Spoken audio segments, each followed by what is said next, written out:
What's going on, guys? Jet Jock here, and today we begin the repainting process of the Big Banana. That's right, we're going to be transforming it from this yellow nightmare to the colors of NAS Corpus Christi VT27.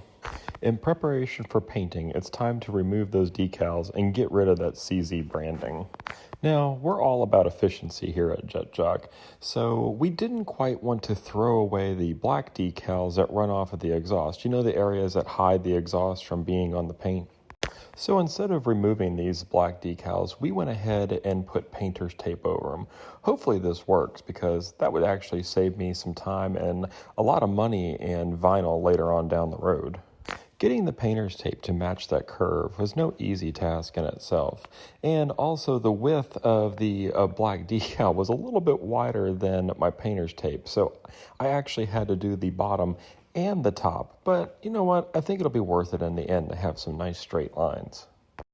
Let's talk about paint. We use Rust-Oleum's 2 times plus primer because the coverage is really good, and sometimes you can even get away with 1 coat. The sheen we chose was flat, and that's because flat's a whole heck of a lot easier to work with.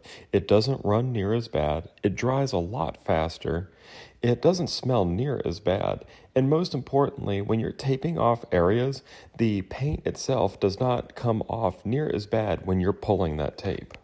The clear coat we chose was a satin finish, and we'll explain more about why we chose the satin finish versus a gloss. Now watch as Chicken Girl is completing the zipper. Yes, that's right, the zipper that flew in the episode a couple days ago. I told you guys that she built it. Well, at least assembled it, that is. Now that all of the decals are removed and the airplane is all masked up, we're going to start spraying our undercolors. First, we'll start by painting the area inside of the flaps red, as seen here. Then we will lay down the little bit of white on the empennage, seen here. Next, we sprayed the horizontal stabilizers, the fuselage top and bottom, and the wing panels. This required 2 coats to cover that yellow. Now it's time for red on the fuselage. As you can see, we used a trash bag to protect the fuselage from overspray and tape for those straight lines. Then we threw some red on the vertical stabilizer and cowl. Alright guys, hopefully that tape holds up because we just painted the fuselage red. By the way, the coverage was real good with 1 coat. And voila, straight lines and nothing peeled. Gotta love that flat paint. As you can see, we are employing the same technique that we used on the fuselage.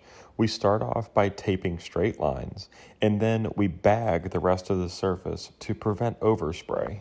Now, not seen here, but additional taping was needed on different parts of the wing panels because the word Navy was actually written over white and not red. Once again, only 1 coat of the red was needed for good coverage.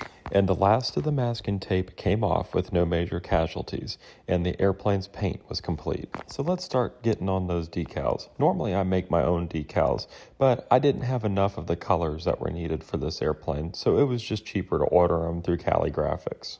Now let's talk about the prop. We upgraded the prop to the Master Air Screw 14x3x9 prop. We just couldn't handle this plane having a 2-bladed prop. It looked really ridiculous. And these are the last 2 pictures of this airplane looking clean. That's right, it's time to get out the brushes and distress this bad boy.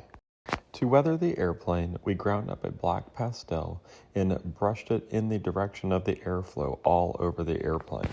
This is another reason to use flat paint, because the pastel really grabs to it well. Because we didn't want a shiny finish, we used 1 coat of satin clear coat, and that was just to hold down the pastel. The weathering was a must for this aircraft because I grew up in Corpus Christi, and I know how harsh the environment is down there.